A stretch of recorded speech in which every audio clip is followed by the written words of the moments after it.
Bali, dalawang component yung ating pang-dredge sa kanya or parang ipang-coat, which is yung una, wet, yung ating gatas. And then lalagyan natin ng acid, in this case, calamansi juice. Kung wala kayo niyan, suka, pwede rin.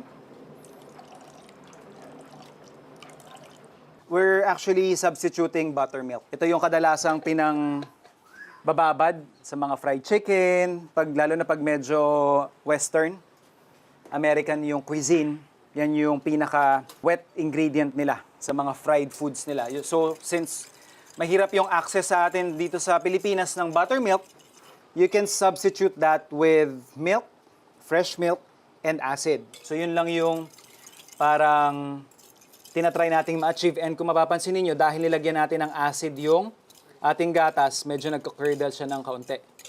So, yun yung normal niya. Kaya huwag kayong magulat pag pinaghalo niyo yung calamansi juice or lemon juice or vinegar tapos nagka-curdle. That's perfectly normal. And yan, sinison lang natin yan ng salt. Dito natin i-marinate yung ating isda habang piniprepare naman natin yung ating dry ingredients.